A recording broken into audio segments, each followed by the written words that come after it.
నమస్కారం ఘంటారావానికి స్వాగతం. ముందుగా ప్రధానాంశాలు. 10 ఏళ్లలో 25 కోట్ల మందిని పేదరికం నుంచి బయటపడేశామన్న ప్రధాని. ప్రజల సొమ్ము ప్రజల చేతికి అనేది తమ నినాదమని వెల్లడి.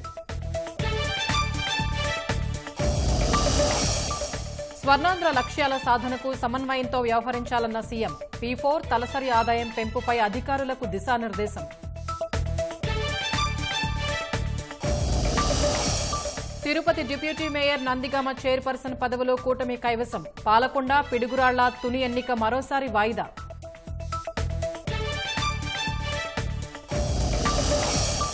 అమెరికా నుంచి భారత్కు అక్రమ వలసదారుల తరలింపు. తొలి విడతగా అమృత్సర్ చేరుకోనున్న 205 మంది.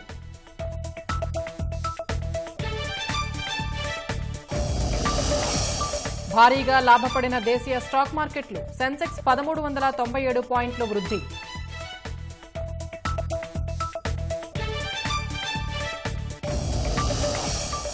వైభవంగా రథసప్తమి వేడుకలు. కన్నుల పండుగగా తిరుమల శ్రీవారి వాహన సేవలు.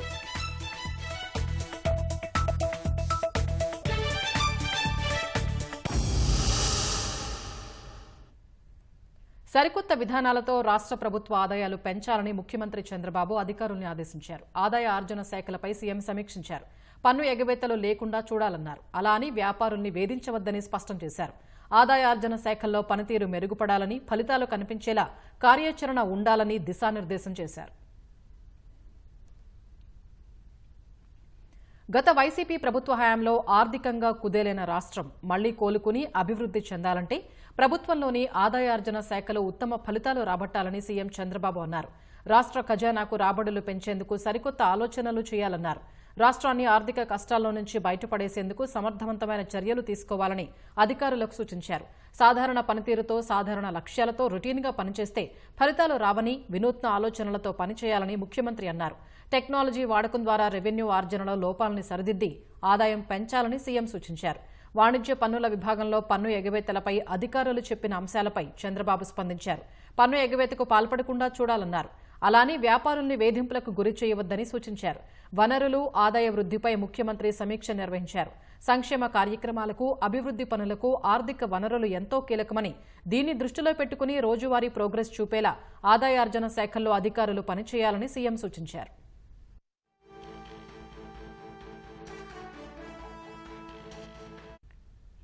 గత ప్రభుత్వ విధానాలతో ప్రజల జీవన ప్రమాణాలు పడిపోయాయని, ఆదాయం కోసం ప్రజలపై అదనంగా భారం మోపలేమని ముఖ్యమంత్రి చంద్రబాబు స్పష్టం చేశారు. ఆదాయార్జనలో మరింత మెరుగైన ఫలితాలు సాధించడం మినహా మరొక మార్గం లేదన్నారు. కేంద్రం నుంచి నిధుల విషయంలో నిరంతరం సంప్రదింపులు జరుపుతున్నానని 16వ ఆర్థిక సంఘం చైర్మన్ అరవింద్ పనగరియాను కలిసి రాష్ట్ర ఆర్థిక పరిస్థితి వివరించినట్లు తెలిపారు. ఈ తపనంతా రాష్ట్రం కోసమేనని, అధికారులు కూడా దీన్ని అర్థం చేసుకుని పనిచేయాలని సీఎం సూచించారు.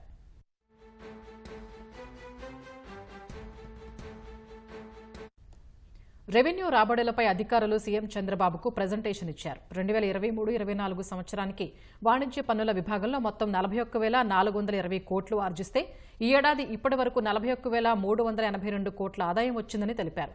ఈ విభాగంలో ఫిబ్రవరి, మార్చి నెలల్లో వృద్ధి ఉంటుందని అధికారులు తెలిపారు. అదేవిధంగా గతేడాదితో పోల్చితే నూతన ఎక్సైజ్ విధానం కారణంగా ఈ శాఖలో ఆదాయం పెరుగుతుందని అధికారులు వివరించారు. మైనింగ్ శాఖలో ఇప్పటివరకు అనుకున్న స్థాయిలో రెవెన్యూ పెరగలేదని అధికారులు వివరించారు. కోర్టు కేసుల పరిష్కారం, అనుమతుల మంజూరు వంటి చర్యల ద్వారా మైనింగ్ శాఖలో ఆదాయాన్ని పెంచాలని సీఎం సూచించారు. రాష్ట్రానికి ఉన్న మైనింగ్ వనరుల దృష్ట్యా ఈ విభాగంలో అత్యధిక ఆదాయం రావాలని చెప్పారు.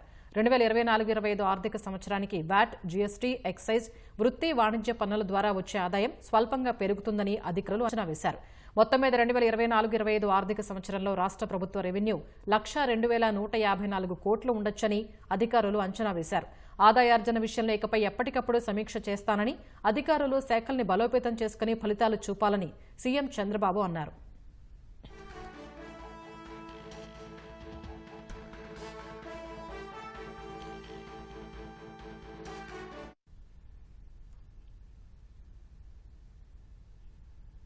స్వర్ణాంధ్ర లక్ష్యాల సాధనపై సంబంధిత విభాగాలు సమన్వయంతో వ్యవహరించాలని సీఎం చంద్రబాబు దిశానిర్దేశం చేశారు. సచివాలయంలో ప్రణాళిక విభాగంపై సమీక్ష నిర్వహించిన సీఎం స్వర్ణాంధ్ర విజన్ 2047పై అధికారులతో చర్చించారు. P4 10 సూత్రాల అమలు, తలసరి ఆదాయం పెంపు తదితర అంశాలపై అధికారులకు దిశానిర్దేశం చేశారు. సమీక్షలో మంత్రి పయ్యావుల కేశవ్, సీఎస్ విజయానంద్, ఇతర ఉన్నతాధికారులు హాజరయ్యారు.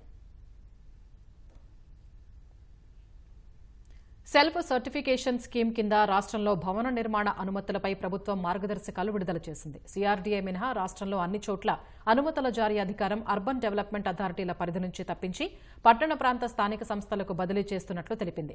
300 చదరపు మీటర్ల లోపు ఉన్న ప్రాంతాల్లో నిర్మాణాలను స్వయంగా యజమానులు గాని, ఆర్కిటెక్ట్, ఇంజనీర్లు, టౌన్ ప్లానర్లు గాని దరఖాస్తు చేయవచ్చని తెలిపింది. లైసెన్స్డ్ టెక్నికల్ పర్సన్లు కూడా ఇంటి ప్లాన్ను ధృవీకరించి అప్లోడ్ చేసే అవకాశం కల్పించింది. బహుళ అంతస్తులు కాకుండా నివాస భవనాలకు మాత్రమే ఈ వెసులుబాటు ఇస్తున్నట్లు స్పష్టం చేసింది. 2008-2020 ఎల్ఆర్ఎస్లో అనుమతులు పొందిన లేఅవుట్లలో నిర్మించే భవనాలకు ఈ వెసులుబాటు కల్పించారు. కోస్టల్ రెగ్యులేటరీ జోన్లో నిర్మించే భవనాలు, అనధికార లేఅవుట్లలో నిర్మించే భవనాలకు ఈ వెసులుబాటు లేదని స్పష్టం చేసింది. ఆన్లైన్ బిల్డింగ్ పర్మిషన్ సిస్టంలో ఎలాంటి ఉల్లంఘనలు చోటు చేసుకున్నా సంబంధిత భవనాల యజమానులపై కఠిన చర్యలు ఉంటాయని స్పష్టం చేశారు.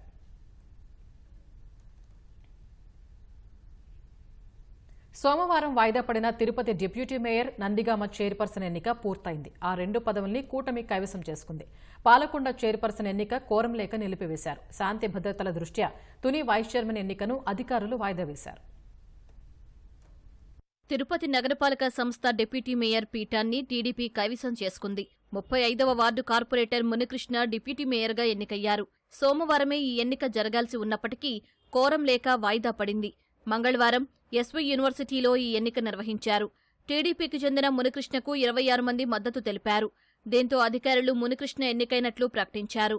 ప్రజల విజయం అండి, ప్రశాంతమైన విజయం అండి. ఇది గత 3 రోజులుగా మాజీ ఎమ్మెల్యే కరుణాకర్ రెడ్డి చేసిన తిరుపతిలో చూసుంటారు మీరు.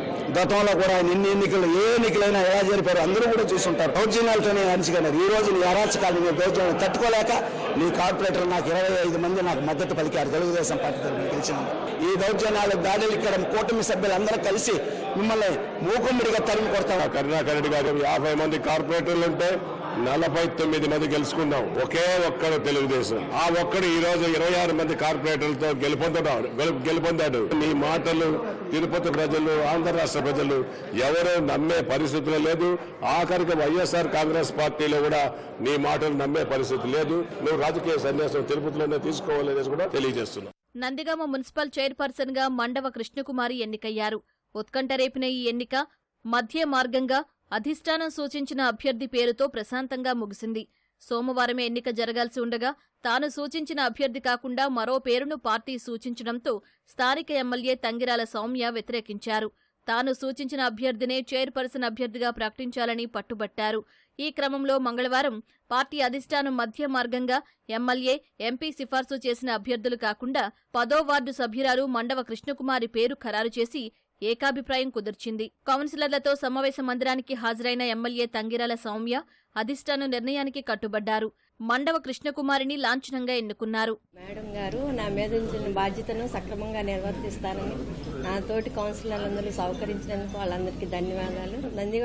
నందిగామ అభివృద్ధికి చాలా కృషి చేస్తాం. అధిష్టాన ఆమోదంతోనే జరిగిందండి. తొందరపడి కొంతమంది హోహిళ్ళ ముందే కూసాయి డమ్మీ అని. ఈ రోజు ఎవరు డమ్మీ అయ్యారండి? 15 మంది బలంతో మేము గెలిచాం. అధిష్టాన ఆమోదంతో మేము గెలిచాం. మీ బోర్డుని పక్కన నెట్టేసి పసుపు జెండా ఎగరేసాం మున్సిపాలిటీ బోర్డు.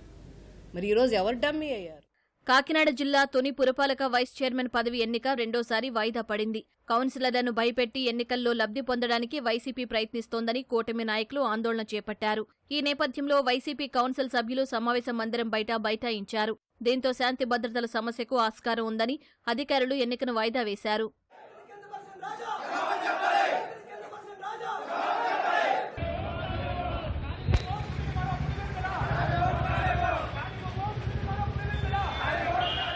పార్వతీపురం మన్యం జిల్లా పాలకొండ నగర పంచాయతీ చైర్పర్సన్ ఎన్నిక కోరం లేక వాయిదా పడింది.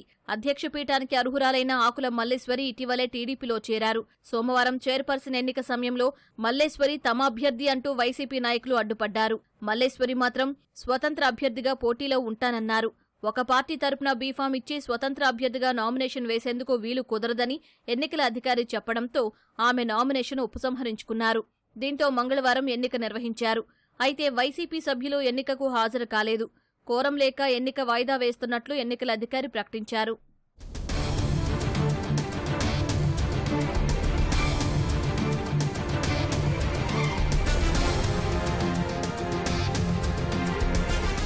పల్నాడు జిల్లా పిడుగురాళ్ల మున్సిపల్ వైస్ చైర్మన్ ఎన్నిక మళ్లీ వాయిదా పడింది. పిడుగురాళ్ల మున్సిపాలిటీలో 33 మంది కౌన్సిలర్లు ఉండగా అందులో ఒకరు మరణించారు. 32 మంది కౌన్సిలర్లలో 5 మాత్రమే సమావేశానికి హాజరయ్యారు. తగినంత మంది సభ్యులు లేక వైస్ చైర్మన్ ఎన్నికను నిలిపేస్తున్నట్లు అధికారులు తెలిపారు. రాష్ట్ర ఎన్నికల సంఘం ఆదేశాల మేరకు తదుపరి ఎన్నికల తేదీని ప్రకటిస్తామని ఆర్డీఓ చెప్పారు. 10 ఏళ్ల తమ పాలనలో 25 కోట్ల మంది పేదరికం నుంచి బయటపడ్డారని ప్రధాని మోదీ తెలిపారు. గత ప్రభుత్వాలు గరీబీ హఠావో అంటూ కేవలం నినాదంతో అధికారం అనుభవించాయంటూ పరోక్షంగా కాంగ్రెస్ను ఉద్దేశించి విమర్శించారు. పేద మధ్యతరగతి వర్గాల కలల్ని పూర్తి చేయడమే లక్ష్యంగా పనిచేస్తున్నట్లు చెప్పారు. రాష్ట్రపతి ప్రసంగానికి ధన్యవాదాలు తెలిపే తీర్మానంపై లోక్సభలో 2 రోజులు జరిగిన చర్చకు సమాధానమిచ్చిన ప్రధాని రాష్ట్రపతి ప్రసంగం తమలో ఆత్మవిశ్వాసం నింపిందన్నారు. వరుసగా 3వ తమకు అధికారం కట్టబెట్టిన ప్రజలకు కృతజ్ఞతలు తెలిపిన ప్రధాని వికసిత్ భారత్ లక్ష్యంగా పనిచేస్తున్నట్లు చెప్పారు. కీలక నిర్ణయాల ద్వారా మిగిలిన డబ్బుతో ఇతరుల మాదిరిగా అద్దాల మేడ నిర్మించుకోలేదంటూ పరోక్షంగా కేజ్రీవాల్కు చురకలు వేశారు. అవినీతి నిర్మూలన చర్యలతో ఆదాయన డబ్బు దేశాభివృద్ధికి వినియోగించినట్లు ప్రధాని తెలిపారు. 5 दशक तक गरीबी हटाओ के नारे सुने हो और अब 25 करोड़ गरीब गरीबी को परास्त करके बाहर निकले, योजनाबद्ध तरीके से समर्पित भाव से अपनेपन की पूरी संवेदनशीलता के साथ जब गरीबों के लिए जीवन खपाते हैं ना, तब ये होता है. जब जमीन से जुड़े लोग जमीन की सच्चाई को जानते हुए जमीन पर जीवन खपाते हैं, तब जमीन पर बदलाव निश्चित होके रहता है. गरीब को झूठे नारे नहीं, हमने सच्चा विकास दिया. गरीब का दुख, सामान्य मानवी की तकलीफ, मिडिल क्लास के सपने ऐसे ही नहीं समझे जाते. इसके लिए एक जज्बा चाहिए. और मुझे दुख के साथ कहना है कि कुछ लोगों में ये है ही नहीं. अब तक गरीबों को 4 करोड़ घर मिले हैं. ఢిల్లీ శాసనసభ ఎన్నికల పోలింగ్కు ఒక రోజు ముందు సీఎం అతిషీపై కేసు నమోదైంది. ఎన్నికల నియమావళిని ఉల్లంఘించడంతో పాటు ప్రభుత్వ ఉద్యోగి విధులు నిర్వహించకుండా అడ్డుకున్నారని ఢిల్లీ పోలీసులు ఎఫ్ఐఆర్ నమోదు చేశారు.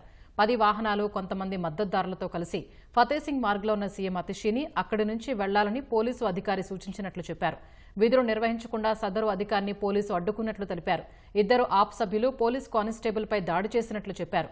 కల్కాజీ ఆప్ అభ్యర్థి అతిషీపై గోవింద్పురి పోలీస్ స్టేషన్లో వేర్వేరు సెక్షన్ల కింద నమోదైన కేసులో దర్యాప్తు కొనసాగుతున్నట్లు ఢిల్లీ పోలీసులు చెప్పారు. అక్రమ వలసదారుల బహిష్కరణ కార్యక్రమంలో భాగంగా భారత్కు చెందిన అక్రమ వలసదారుల్ని అమెరికా వెనక్కి పంపింది. అమెరికాలో అక్రమంగా ఉంటున్నట్లు గుర్తించిన 205 మంది భారతీయుల్ని మిలిటరీ విమానం C-17లో స్వదేశానికి పంపినట్లు అక్కడి అధికారులు వెల్లడించారు. టెక్సాస్ నుంచి బయలుదేరిన విమానం పంజాబ్లోని అమృత్సర్కు చేరుకోనున్నట్లు తెలుస్తోంది. అమెరికా నూతన అధ్యక్షుడిగా బాధ్యతలు చేపట్టినప్పటి నుంచి కీలక నిర్ణయాలు తీసుకుంటున్న డొనాల్డ్ ట్రంప్ ప్రధానంగా అక్రమ వలసలపై దృష్టి సారించారు. ఇందుకోసం చేపట్టిన అతిపెద్ద బహిష్కరణ ఆపరేషన్ నిర్విరామంగా కొనసాగుతోంది. ఇందులో భాగంగా తాజాగా భారత్కు చెందిన అక్రమ వలసదారులను అమెరికా వెనక్కి పంపింది. అమెరికాలో అక్రమంగా ఉంటున్నట్లు గుర్తించిన 205 మంది భారతీయులను మిలిటరీ విమానం C-17లో స్వదేశానికి పంపినట్లు తెలుస్తోంది. C-17 విమానం వలసదారులతో భారత్కు బయలుదేరినట్లు అమెరికా అధికారి ఒకరు ధృవీకరించారు. ఈ విమానం టెక్సాస్ నుంచి బయలుదేరినట్లు తెలుస్తోంది. పంజాబ్లోని అమృత్సర్లో ఈ విమానం ల్యాండ్ అవనున్నట్లు సమాచారం. ఢిల్లీలోని ప్రభుత్వ వర్గాల సమన్వయంతోనే అమెరికా ఈ ప్రక్రియ చేపట్టినట్టు రాయిటర్స్ వార్తా సంస్థ వెల్లడించింది. అమెరికాలో అక్రమంగా ఉంటున్న భారతీయులను స్వదేశానికి తరలిస్తున్న మొదటి విమానం ఇదేనని పేర్కొంది. త్వరలోనే ట్రంప్ ఆహ్వానం మేరకు ప్రధాని నరేంద్ర మోదీ అమెరికా పర్యటనకు వెళ్లనున్నట్లు తెలుస్తోంది. ఈ నేపథ్యంలో అక్రమంగా వలస వెళ్లిన భారతీయుల తొలి విడత తరలింపు జరగడం ప్రాధాన్యం సంతరించుకుంది.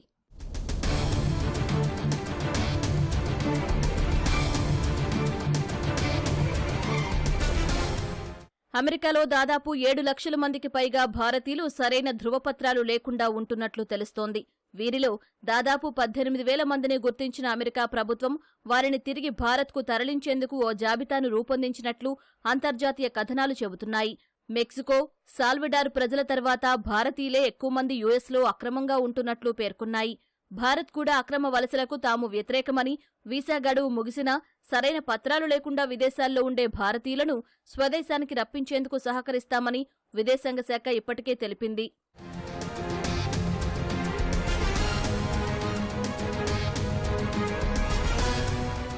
అక్రమ వలసదారులపై మొదట నుంచి కఠినంగా ఉన్న ట్రంప్ పదవీ బాధ్యతలు చేపట్టిన తర్వాత వారి గుర్తింపు, తరలింపు ప్రక్రియను వేగవంతం చేశారు. తొలుత 538 మందిని అరెస్టు చేసి ఆయా దేశాలకు తరలించారు. El Paso, Texas, San Diego, కాలిఫోర్నియాలో ఉన్న 5,000 మంది అక్రమ వలసదారులను ఆయా దేశాలకు అమెరికా తరలిస్తోంది. ఇప్పటికే గటేమాలా, పెరు, హెండూరాస్ తదితర దేశాలకు పలువురిని అమెరికా విమానాల్లో తరలించింది. ఒక్కొక్క వలసదారుడిని తరలించేందుకు అమెరికాకు భారీ ఖర్చవుతోంది.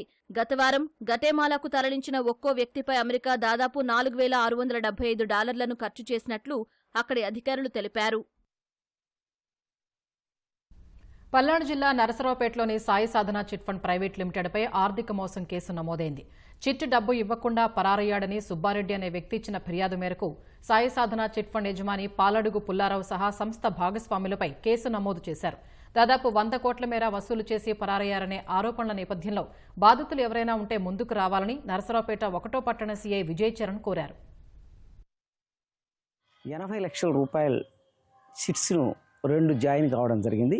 40 నెలలు చిట్టు కాలపరిమితి అయితే 39 నెలలు మేము పేమెంట్ చేశాం. డిసెంబర్ 26న మా మిస్సెస్ పేరు మీద చిట్టు కన్ఫర్మ్ చేశారు. జనవరి పేమెంట్ ఇవ్వాలి. జనవరి నాది కన్ఫర్మ్ చేశారు. ఫిబ్రవరి 10వ తారీఖులో పేమెంట్ ఇవ్వాలి. మా కుమార్తె పేరు మీద 60 లక్షల రూపాయల చిట్టు, నెలకు 1,50,000, 40 నెలలు 41,50,000 60 లక్షల చిట్టు కూడా కట్టాం. ఆ చిట్టు కూడా 35 నెలలు పూర్తయింది. 60 లక్షల రూపాయలని చిట్ ఫండ్ కంపెనీకి డిపాజిట్ రూపంలో బ్యాంకీ ద్వారా ఇచ్చున్నాం. అవి కూడా చెల్లించలేదు. ఈ డబ్బుల కోసం మేము తిరుగుతుంటే చిట్ ఫండ్ ఆఫీసులో ఉండడం లేదు, ఫోన్లు ఎత్తడం లేదు. ఎగ్గొట్టాలనే ఉద్దేశంతో, మోసం చేయాలనే ఉద్దేశంతో ఊరు వదిలిపెట్టి ఫ్యామిలీ మెంబర్స్ అందరు కూడా వెళ్ళినారని చెప్పడం జరిగింది. మా చేత ఎవరైతే చిట్టు మమ్మల్ని ప్రలోభ పెట్టి మేము కట్టే డబ్బులకు భద్రత, భరోసా ఇచ్చినటువంటి నౌకా రాజా రమేష్, పాలడుగు హర్షవర్ధని వాళ్ళిద్దరూ కూడా ఫోన్లు ఎత్తడం లేదు. మెంబర్ ఆఫ్ టైమ్స్ చేశాం. దాదాపు మనకి చాలామంది మెంబర్స్ ఉన్నారు అని చెప్పి కూడా తెలుస్తుంది. ఎవరైనా బాధితులు ఉన్నట్లయితే పోలీస్ స్టేషన్కి వచ్చినట్లయితే వాళ్ళ వివరాలు కూడా దీనిలో ఇంక్లూడ్ చేసి, కేసులో ఇంక్లూడ్ చేసి ఫర్దర్ ఇన్వెస్టిగేషన్ కంప్లీట్ చేస్తామని చెప్పి తెలియజేస్తున్నాం. ఫర్దర్ డెవలప్మెంట్స్ ఏమైనా ఉన్నట్లయితే ఇన్వెస్టిగేషన్ అయిన తర్వాత తెలియజేస్తాం. తూర్పుగోదావరి జిల్లా రాజానగరం మండలం దివాన్ చెరువు రిజర్వ్ ఫారెస్టులో కార్చిచ్చు కలకలం రేపింది. చక్కెర ద్వారబంధం గ్రామ సమీపంలో మంటలు చెలరేగాయి. అగ్నికీలలో ఉవ్వెత్తున ఎగిశాయి. జాతీయ రహదారి సమీపంలో దట్టంగా పొగ కమ్ముకుంది. అటవీ సిబ్బంది సమాచారంతో 2 అగ్నిమాపక శకటాన్ని రంగంలోకి దించారు. లోపలకు వెళ్లే మార్గం లేకపోవడంతో వాహనాల్ని జాతీయ రహదారిపై నిలిపివేశారు. చెట్ల కొమ్మలతో మంటలు ఆర్పుతూ ముందుకు సాగారు. ఎట్టకేలకు మంటలు అదుపులోకి తెచ్చారు. అడవిలోని కొంతమేర చెట్లు తగులుబడ్డాయి. అగ్ని ప్రమాదంతో ఆందోళన చెందిన సమీప ఉద్యాన పంటల రైతులు చివరకు ఊపిరి పీల్చుకున్నారు. రాష్ట్ర వ్యాప్తంగా రథసప్తమి వేడుకలు కన్నుల పండుగగా జరిగాయి. తెల్లవారుజాము నుంచే భక్తులు సూర్య భగవానుడి దర్శనం కోసం ఆలయాల వద్ద క్యూ కట్టారు. ప్రధాన ఆలయాల్లోనూ ఆదిత్యుడికి భక్తులు ప్రత్యేక పూజలు, అభిషేకాలు నిర్వహించారు. జగతికి వెలుగులు పంచే దినకరుడి పండుగ రథసప్తమి. ఈ పవిత్ర పర్వదినాన్ని పురస్కరించుకుని శ్రీకాకుళం జిల్లా అరసవల్లి సూర్యనారాయణ స్వామి దేవాలయంలో అంగరంగ వైభవంగా వేడుకలు జరిగాయి. ఆదిత్యుడి దర్శనం కోసం సోమవారం రాత్రి నుంచి ఆలయానికి భక్తులు భారీగా తరలివచ్చారు. దీంతో ఆలయ పరిసరాలు కిటకిటలాడాయి.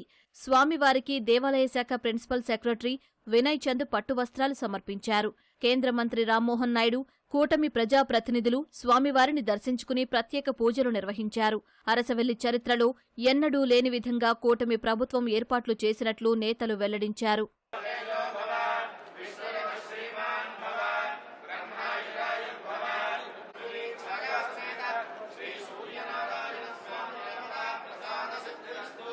ప్రకాశం జిల్లా మార్కాపురంలో రథసప్తమి వేడుకలు అత్యంత వైభవంగా జరిగాయి.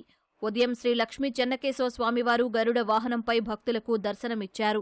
వాయువ్య దిశలో నిలిచిన స్వామివారిని సూర్యకిరణాలు తాకాయి. ఉదయం నుంచి సప్త వాహనాలపై శ్రీదేవి భూదేవి సమేత శ్రీ లక్ష్మీ చెన్నకేశవ స్వామి ఊరేగారు. రాత్రి వెండి రథోత్సవ ఘట్టాన్ని చూసేందుకు భక్తులు వేలాదిగా తరలివచ్చారు.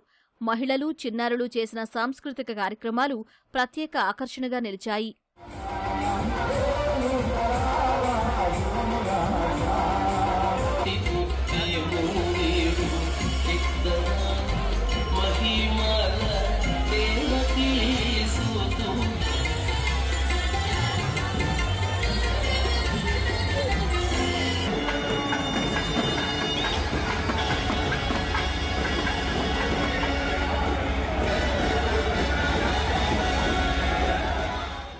విశాఖ సింహాద్రి అప్పన్న రాతి రథంపై సూర్యనారాయణ స్వామి అవతారంలో దర్శనమిచ్చారు. ఆలయ పండితులు ప్రత్యేక పారాయణం, అభిషేకాలు నిర్వహించారు. కృష్ణా జిల్లా పోరంకిలో వేంచేసి ఉన్న శ్రీ సూర్యనారాయణ స్వామి ఆలయంలో ప్రత్యేక పూజలు, అభిషేకాలు చేశారు. కళ్యాణోత్సవం అనంతరం గ్రామోత్సవం నిర్వహించారు. కాకినాడ జిల్లా పెదపూడి మండలం గొల్లల మామిడాడలోని సూర్యనారాయణమూర్తి ఆలయానికి భక్తులు పెద్ద సంఖ్యలో తరలివచ్చారు. శ్రీకాకుళం జిల్లా టెక్కలిలోని సూర్యనారాయణ స్వామి ఆలయంలో ప్రత్యేక పూజలు, అభిషేకాలు నిర్వహించారు. పశ్చిమ గోదావరి జిల్లా తణుకులో శ్రీ సూర్య దేవాలయానికి భక్తులు భారీగా తరలివచ్చారు. అనంతపురం జిల్లా కళ్యాణదుర్గంలోని శ్రీ లక్ష్మీ వెంకటేశ్వర స్వామివారిని సప్త వాహనాలపై ఊరేగించారు. దేవుని కడప శ్రీ లక్ష్మీ వెంకటేశ్వర స్వామివారిని దర్శించుకునేందుకు భక్తులు బారులు తీరారు. బాపట్ల జిల్లా కొత్తపాలెంలోని సూర్య భగవానుడికి భక్తులు ప్రత్యేక పూజలు చేశారు. వేద పండితులు శాస్త్రోక్తంగా పంచామృతాలతో అభిషేకం నిర్వహించారు. అల్లూరు జిల్లా పాడేరు గిరిజన సంక్షేమ బాలుర పాఠశాలలో విద్యార్థులతో సూర్య నమస్కారాలు, శ్లోకాన్ని 108 సార్లు పఠించారు.